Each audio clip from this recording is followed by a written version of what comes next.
We have a remarkable panel of voices ready to share their journeys and insights. Please help me welcome the moderator who will introduce the rest of the panel. Our moderator, we have Dr. Jonathan Strecker, the head of school at Valley School of Ligonier, and incredible panelists. He'll tell you the right spelling or pronunciation for that. Good morning, esteemed colleagues. Today we will delve into a topic many people quite honestly prefer to avoid. It blurs the lines of politics, religion, and societal differences. With that said, we believe it is only through difficult conversations we will change the state of education for the better. But before we get to that, please let me introduce the panel. It is an honor. First up is Thomas Langtry, Esquire. Tom is a lawyer, writer, and a business owner who graduated summa cum laude from Golden Gate University School of Law in 2023 and has practiced law henceforth. Before law school, he earned a master's in education, a bachelor's in English, and certificates in technical writing and language instruction. In 2014, Tom founded Education Associates LP, which specializes in writing, editing, and educational consulting. Next up is Sarah Hamidi. Sarah is a professional educator currently working as a substitute teacher at Silicon Valley International School and as an independent tutor. She has 3 years of experience in the classroom and private instruction, with a particular focus on curriculum development and creating original educational content. She has an infectious enthusiasm for education that I picked up on yesterday. And that's the type of passion needed to help our students thrive. Next is Brian Barber. Brian is a writer, teacher, and creator of Mr. New School. I love the phrase. He leverages experience to produce educational content for school-age children.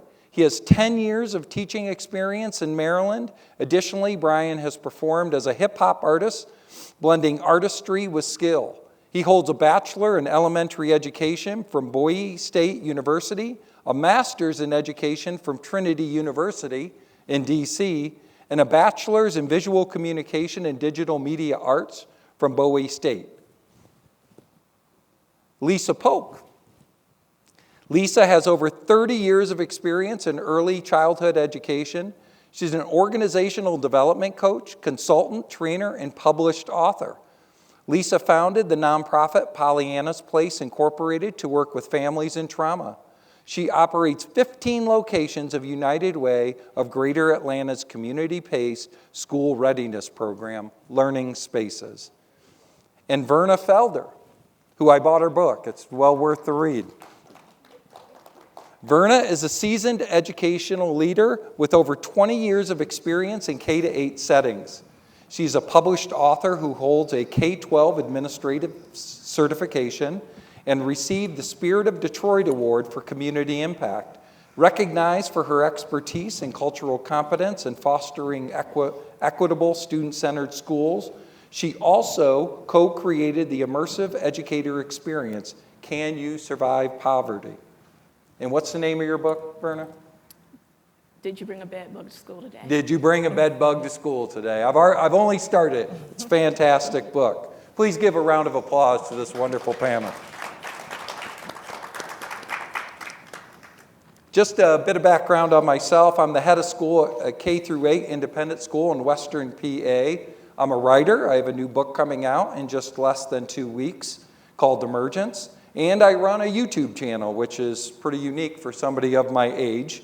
But my son called me an influencer the other day, and I said, let's not go that far. Before I moved into education, I studied neurology, psychology, educational philosophy, and currently working on artificial intelligence and complexity theory. I earned a BS and MS in education from The Ohio State University. I also earned my EDD from Sam Houston State University in 2016. I've been in schools for 29 years, and I've worked as an educator and administrator at 3 highly successful independent schools. It is truly an honor to be here. I don't think we could have constructed a more worthy panel for this discussion. So just to repeat the topic again, education and the culture wars. Can schools stay neutral? So let me define just a few terms, and then I will turn it over to the panel with questions. The term neutrality can cause some problems when we're having this discussion. So I want you to think for a second what neutrality means to you, especially with the last few political administrations, just how it's flip-flopped back and forth. So that gives its own context. So there is something called content neutrality. This is where schools don't teach anything contested. No evolution if it offends somebody. No historical atrocities that implicate current communities. No statistics challenge preferred narratives. That's just one type of neutrality. A second is a political neutrality. Schools don't take institutional positions on policy questions. No posters, no endorsed candidates, no official ideology, no discussion. Then we have epistemic neutrality, which schools treat all claims equally valid. Climate science and climate denial get equal airtime. Flat Earth and orbital mechanics are both practical, viable perspectives and positions. And then finally, procedural neutrality. Schools don't tell you what to conclude, but they train you rigorously and consistently in how to evaluate evidence, identify logical fallacies, steelman opposing arguments, and revise your beliefs in response to data. So the first question, Verna. Yes. Should schools take a stance on social, culture, and political issues or stay neutral? So I'm going to start by telling a story. And I want to make sure that I give this disclaimer. The story that I'm about to tell is not about taking sides. I come from Michigan.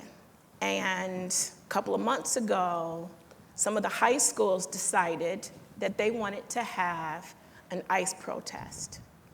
Well, it made national news because some of the parents were absolutely livid. It sparked an entire debate in the state of Michigan. So as we're having this conversation about should schools stay neutral, and I took some notes because I didn't want to forget anything. Moments like this remind us that students don't live in a vacuum. I believe schools should always remain student-centered, but not silent. Our role is not to promote political agendas, but we also can't ignore the realities that students bring into the classrooms every day. Social and cultural issues impact how students learn, how they feel, and how they show up in your classrooms.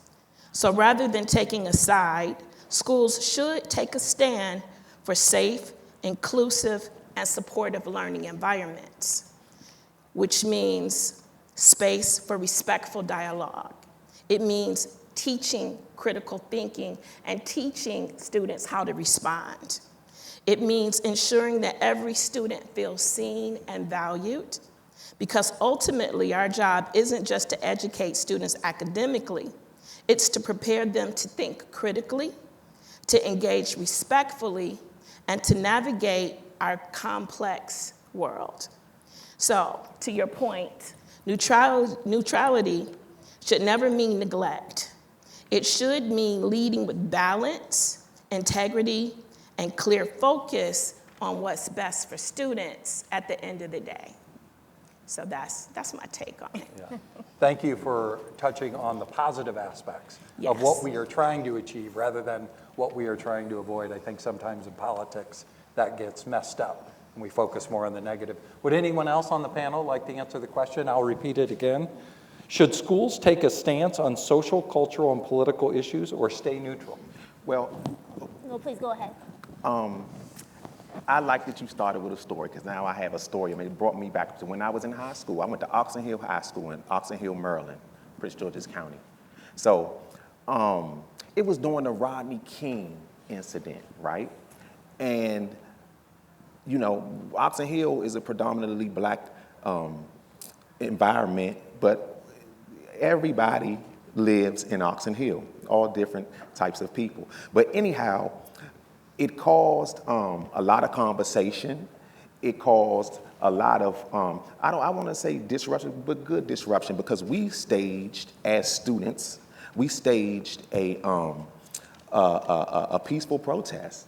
It was covered by the news, just as the one you spoke of was. And all of the kids, we had, like, because my school, I want to say 2,500 kids. So I want to say about 1,500 to 2,000 kids, students, high schoolers, went out to the football field. We filled the stands up, and we voiced our opinions about that particular situation. And the school didn't knock us or dock us for leaving class. It was kind of very organized. The school allotted it. They allowed for it to happen without resistance, because it was a big moment in our lives at that time. And so as a school institution, you got to read the room. You know, you can't just be just these brick walls around, you know, social issues. Like, you have to allow for, because it's a human experience. We're living life. School is not this inhumane place. Like, it's humans. It's a social environment, and sometimes you have to let the social emotions, thoughts, and that's listening to your students. We did a panel yesterday, you know, the schools, are we listening to our students? And that, I think, was a form of listening and just allowing for people to be people in moments of unrest. I was going to say, that's actually, that's a hard question, because the way I think of it, there's two sides of me when I think of this. On one hand, I can see why schools stay neutral, because, you know, they know that if they put out a statement, for example, saying, we condone ICE. For example, right now, look what happened in Minnesota. I can understand why schools want to stay neutral on one hand, because if they make a statement saying, for example, we condone ICE, they're scared that they're going to have an angry parent, you know, coming to them saying, hey, why are you making this comment? Why are you making this statement? We're going to sue you. And believe me, that's the last thing schools want. Schools do not want a lawsuit. When they hear the word lawsuit, that scares them. But on the other hand, I also think it's not helpful to say when you have a student coming up to a teacher asking an important question, like, for example, what's going on in the Middle East?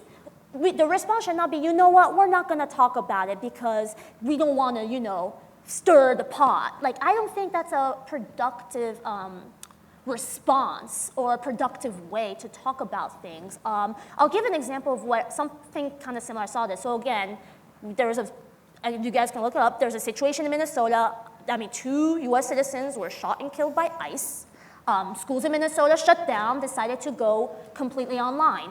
I think that was the right response. I mean, who wants to go to school when this happened? We're afraid. As immigrant, I'm an immigrant. I'm French Tunisian.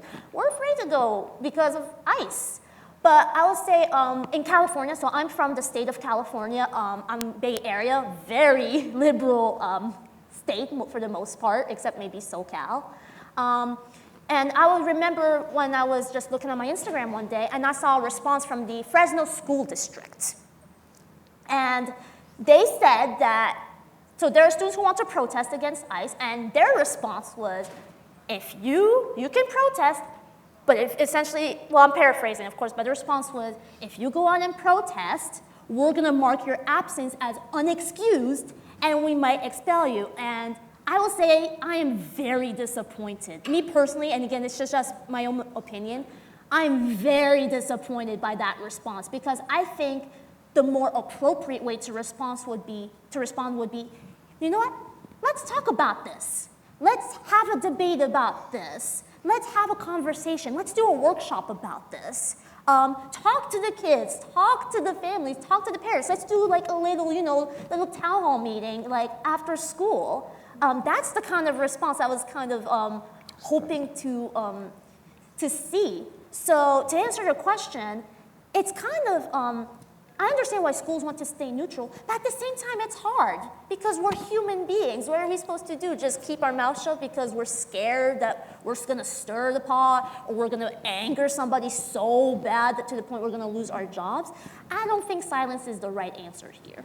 Yeah, I think all three of you have touched on something important that really starts to answer the question, is schools may remain neutral, but the people inside it should not be stifled to remain neutral. And so a conversation can be started with that. Lisa, Tom? Yeah, John, I like to kind of respond to that by, well, before I say anything, I have to just offer a brief disclaimer. Everything I say today these are my views and not the views of the office that I work for. So with that out of the way, I think this question maybe is best framed by asking the question, really, what is education? And I think that's something that people have touched on in previous sessions. We've heard people talk about test scores and job skills. But really, what is education? What are we trying to accomplish? I don't think we're trying to teach people how to pass tests. And I don't think even we're trying to teach people how to get a job. I don't think that's the goal of education. Think about what is it? Well, what we're trying to do, what schools, in my opinion, should be trying to do is to produce young men and women who are capable, cultured, articulate, well-read, responsible, and able to be stewards of democracy that they graduate into. This is what schools should be trying to do. It's not a profitable venture. It's not an easy, one-size-fits-all venture, but that should be the goal. So this idea of neutrality in the ways that have been defined here, I don't think serve that purpose, because the world that students are going to graduate into is not going to accommodate them when conflict arises. There is conflict in the world, and schools should be preparing students to learn how to address those conflicts and live successfully and maintain some level of civilized conduct despite the conflicts around them. That's really what a graduate should be capable of doing. Not a specific job, not achieving a test score or getting a piece of paper. All of those things represent something larger, and that should be young men and women who are able to answer these many questions and conflicts that will always exist in the world. So to answer your question, I don't think neutrality is the right answer. I think the question then becomes, how do schools achieve this goal when these conflicts do arise in the educational environment? Yeah, that excellent point. There is a great program out there called Civil Conversations. If you haven't heard it, you want to write something down, that is great. It's not debate. Debate has winners and losers. Schools have civil conversations. They teach children how to think. So it's well worth your time to investigate. I'm not a spokesman for Civil Conversations, but it is something we use with our 3rd through 8th graders at my school. Lisa. Well, I just want to add in a little bit onto what everyone else has said, and just the fact that when we don't know what to do with something or we don't understand something, we take it away or we remove it. And so sometimes that's what neutrality does. It takes it away or removes it. Right. Definitely Well, deculturalized. That's what it does. Yeah. And I wanted to, well, go ahead. Cause Well, I was going to jump to the next question, but if you have a go ahead. finalizing point. Well, I was just going to say that schools are really a reflection of the community. You know, the community, the schools aren't the dictators. The schools are the receivers. We receive the community, and we just try to organize and lead students in whatever direction they choose to go, to prepare them, as you said, right? So we have to just do that. We're a facilitation organization, not one that a dictator type of place. So school's going to reflect the communities, and that's what I meant by you got to read the room. They're going to reflect the communities, the feelings, the thoughts, the emotions are coming into the classroom every single day. Yeah. So you can't dictate that. You just have to kind of facilitate it and organize it, and That's a good word, facilitate. Well, let me jump to the next question, which will be directed towards Tom. From a practical perspective, what can teachers and administrators do to avoid the types of divisive problems in classrooms caused by the culture wars? Oh, well, okay, thanks, John. And I think that really dovetails well on what we've been talking about, the fact that, okay, so now we've acknowledged that the schools are sort of a microcosm of the world outside, so conflict is part of that, fine. but how do we address these problems when they come up without resorting to some type of oppressive neutrality? I want to try to explain how I think that can be accomplished by using a specific example, and I'll kind of tell you right up front, I think the way that we can do that is by directing these types of discussions about conflict into a more productive framework. So for example, when I was editor-in-chief of the Law Review, one of my chief responsibilities is to ensure that articles that are published reflect well on the school and don't create a sort of ongoing reputational or problem with subject matter, what have you. So one of the articles that I had to review had to do with an individual who was in a detention center, was an immigrant who was in a detention center, and was also a member of a minority demographic. And this individual was not treated well in detention and ultimately died there. And following this death, there was a wrongful death lawsuit.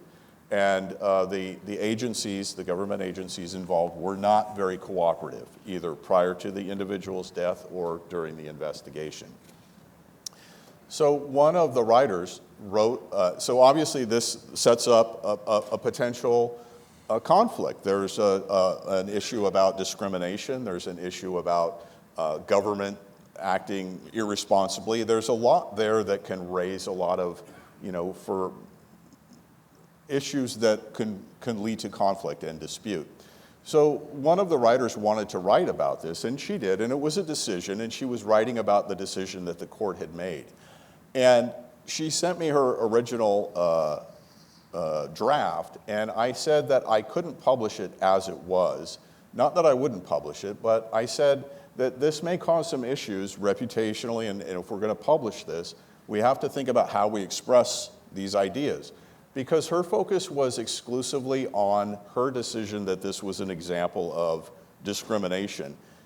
Probably she may have been right, but what I asked her to do was think about really the framework of how to discuss that topic.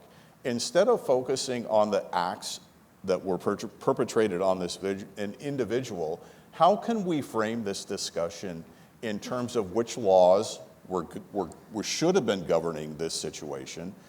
How did the government, how did the people involved fail to adhere to those standards? How can we frame this discussion as one where the rule of law should not support discriminatory behavior, and how did it fail here? If we frame this discussion as one about the rule of law and not one about this one individual person and this one story and this one instance of bad behavior, I think we have a more productive discussion that's more inclusive without necessarily delving into the details and the ugly details of this one story, which tends to become a more divisive discussion. So using that as an example, when we have problems and conflicts and the school and the students get involved, how can we take those conflicts as a learning opportunity in a civics class, for example, and say, okay, we understand you're upset about this and it's causing a lot of concern. How can you have your students go out and do some research and do a project and maybe write to your legislators? This is a golden opportunity to bring students into what it means to be a citizen of a democracy and how to resolve those conflicts civilly, responsibly, through research. And that really involves a lot of instructional techniques too, in terms of writing and speaking and research. So rather than looking at conflicts as a barrier to education, I think quite often they are the actual substance of education and should be treated as opportunities to really educate and elevate students, their mindsets and their ability to engage in civil discourse. I really like what you said, John, because so when I have a student, I mean, I'm just a substitute teacher, of course, but when I have a student who comes up to me and says, hey, Sarah, how do you feel about this? I say, what I do is I say, well, I want to ask you, how do you feel about this? And then what I do is I say, here's what we're going to do. You're going to write a research paper about it, You know why? Because my job isn't to teach you what to think. It's to teach you how to think. That's my job. My job isn't to tell you what my personal opinion is. I can say, hey, that's just my personal opinion. But I feel like if I just tell you that's my personal opinion about this, then it's kind of counterproductive to your learning about how to think about situations happening in the world. So I always try to encourage kids to do a paper. I would say last year, one of our upper school Spanish teachers in high school, he had a lot of students asking him, hey, how do you feel about the war happening in Gaza? So what he did, instead of ignoring it, he decided to do a whole class about it. Just a whole class, no hesitation, talking to students about how do you feel about this situation happening? What do you think the solutions are? I think those are really awesome ways to, teach students about situations. I also think that maybe we can also benefit from having, say, professional development days or teacher trainings about how to talk to students about these situations, like getting training on how to navigate talking to students about these situations without putting in your political bias or your political opinion into it. Does anyone on the panel have a practical event that happened at their school that you've thought the school either did well in addressing it or did not do so well? And while you're thinking about that, I'll give you a situation we had. If you remember earlier this year, Charlie Kirk was murdered.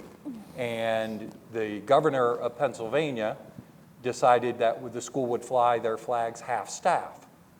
And I knew, being a private school, I didn't have to adhere to that. But if I did do it, I was sending a message. If I didn't do it, I was sending a message. And so I really had to think long and hard because I knew it was coming the next day, and it gave me the evening to think about it. And what I finally decided is, okay, let's fly the flag at half-staff, but I'm going to send a message out to the community to say, this represents the death of Charlie Kirk. It represents those lives lost on 9/11. And if you remember, about that time, there was a school shooting in Minnesota, and so those lives lost. Right or wrong, sometimes there is no easy answer in these debates because non-action means an answer and action means an answer. So that's what I'm kind of looking for. Do you have any examples like that? I just wanted to share, I like how you said that, and just from an organizational standpoint, we're caught between of what to do, but then, this may sound a little controversial, but in my early childhood world, we have the same issues, just on a different level. And so it takes people standing up for what is neutral, but what is best for the students, and having those conversations. So creating that environment that allows for people to disagree, and it's okay. Talk about the books that want to be removed. Involve everyone. And when Sarah talked about professional development, you can say PD all day long, and we know that. There's a difference. You have to be able to take what you're given and put that into practice, but you have to have a leadership that supports you and walks that same walk with you, because the school is the reflection. The school staffing, they're the reflection of their leadership. And so from an organizational standpoint, there has to be someone at that top that is supporting everyone else. And then you can do all these wonderful things. And it'll be beautiful. And the children will have critical thinking skills, and they'll have all these great activities like Sarah, but there has to be someone to lead them. Yeah, and I'm thinking of a story, I can't come up with, but how can you just remain completely new? I think it's impossible. And I don't think it's realistic, or even, I don't even think it serves any just cause. I mean, you're just neutral. You're just indecisive. What do you want to eat tonight? And I'm just indifferent. We're not going to pick anything. So you have to make a decision. A decision has to be made, no matter what. But you just try to make your decisions based on the class, the demographic, where you're at. You have to take those things into account because, in certain areas, the majority, and I'm talking about a vast majority, will feel a certain way. And in different areas, they might feel, so being neutral, I don't even know if that's a realistic Ideal. I think what we have to remember is that as educators are human, and humans have biases. Yes. And how do you navigate those biases? And as educators, what do we have a responsibility to do? What are we accountable for? Are we accountable for staying neutral, which doesn't mean staying silent? It just means attempting not to take a side. What do we have a responsibility to do as educators?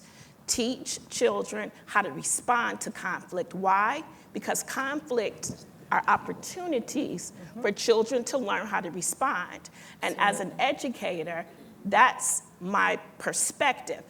Not what I think, not what you think, but let's come together and let me help you navigate how to respond, particularly when there's a disagreement, particularly when there's conflict. I recall that I was, just to follow up on that point, I was teaching a language class of international students in San Francisco, and this was just before, this was around in probably about 2014 or so, just before the civil war in Syria broke out, and some of the students were from that region and some were from Europe, and it was a language classroom, and we were talking about, grammar points and how to speak English and all that, but of course, tensions were tough over there, and they were in America, and so that came up. And my way of kind of diffusing that situation was to allow that as a topic of discussion, just the general concerns that people had who were from different countries, and whether they felt better where they were now. And I allowed that conversation to continue. And all I did as a teacher at that point was not to say, we can't talk about that. I acted as a moderator and allowed them to have a discussion without myself saying, well, this country is right and that country is wrong, but by allowing everyone to express their concerns about what was going on in their home countries and then moving on to the next topic. I think it really made the class a more comfortable place for all the students. Great. And one last thing, Sure. too. Navigating away from politics, I have another story. So at one point in my career, I was the librarian, and I had Harry Potter books in the library.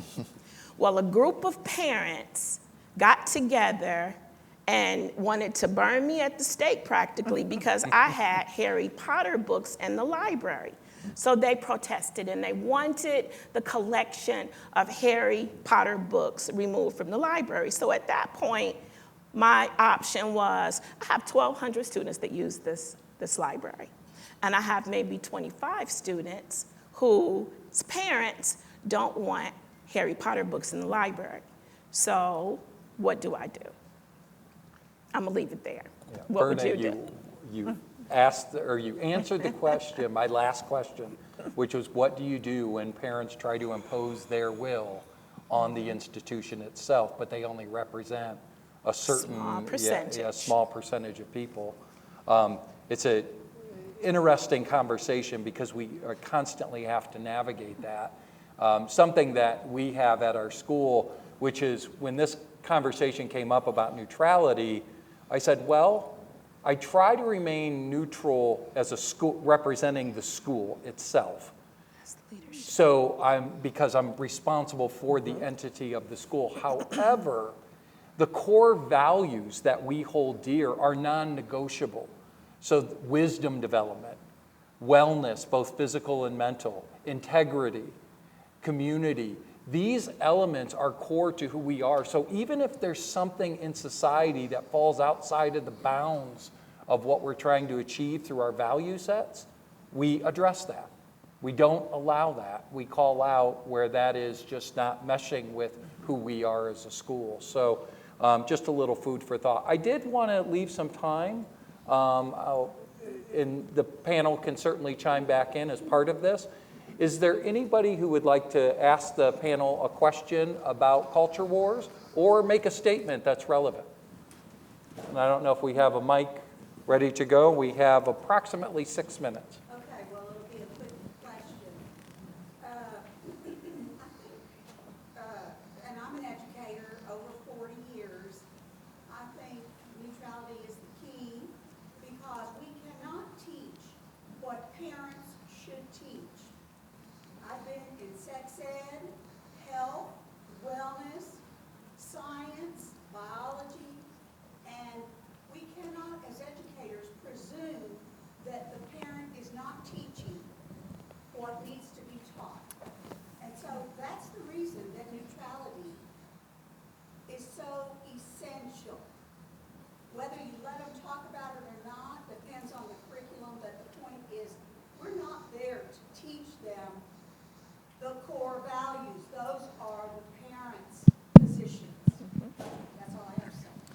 Well, given that I evoke the core values, I would disagree strongly. Parents come in many shapes and sizes and belief systems, and the core values help us hold the school together. So we will agree to disagree on this one. I don't know if anyone on the panel wants to. I just don't think you can assume anything about anybody's household or anything. So you're right, I think, about core values, because I can't assume that you're coming from a house in which you're receiving that type of support or that type of background. You might be coming from a broken home, especially in certain schools, just in general. You just don't know. It might be a homeless kid in your classroom. It could be any type of thing going on. So, I just can't assume that a kid knows or anything or has that type of background to hold them up in a certain type of way, so they can hold up certain ethics or so we have to push those things, because I got to create a classroom climate, and I have 20 kids or however many kids in my classroom every single year, and rules, regulations, we're not going to do this, we can do this. You have to set those boundaries and those parameters within your room, and you never know, man. Kids, you can't assume a kid knows anything. I want to say this. As educators, is it an indicator of what's being taught in homes when we observe student behavior? And then, do we have a responsibility to teach what we think is not being taught at home due to student behavior? Are the behaviors that we see in the classroom indicators of what we need to teach? Just a question. 3 minutes. Any other? Please. Thank you. I don't know that I'm going to answer that question specifically, but I did have just a question and maybe a comment too. Thank you, Sarah. You brought up earlier just a situation that occurred and the opportunity for there to be discourse and dialogue about the situation versus the school to send out a message specifically saying, about the unexcused absences.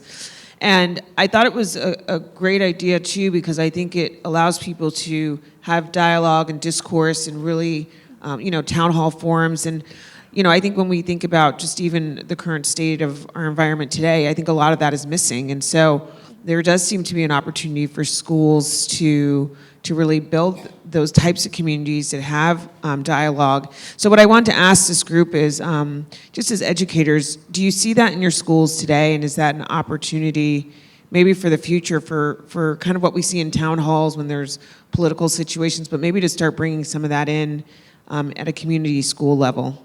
Thank you. So I don't know about the other schools from my experience, because right now I am at a private international school, and at least at my private international school, they tell us as teachers, you guys have the right to your own opinion about certain situations. Now, again, I don't know all the going-ons behind my administration, but I am pretty sure it goes something like, well, if you want to talk about this certain situation, come to us first so that we can make sure that you're doing it properly and you're navigating it properly.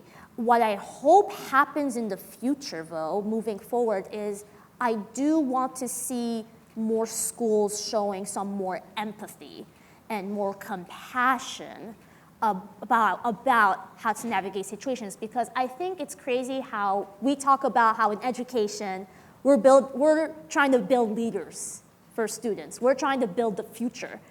And yet we go and say, well, we're not going to talk about that. That's why I said we need to start talking about, because if in education we're going to start inspiring and motivating students to be future leaders, who knows, maybe the students in your class, that's going to be a future legislator, that's going to be a future congressman. He could even probably be a US president for all I know. And so it's important to talk about these things. So I don't know about now, but moving forward in the future, I do hope to see schools being able to talk more openly about certain topics that are happening in the world. And if schools sometimes say they get that parent who's coming to them, I want to tell those schools, stand firm. Do not say, oh, sorry, we talked about this. No, stand firm, have a conversation with the I parents. think that's a good place for us to end. We've run out of time, but please find us if there's anything we've said that interests you, and we'll continue the conversation off the stage here. Thanks again to this wonderful panel for answering your questions. I'm leaving.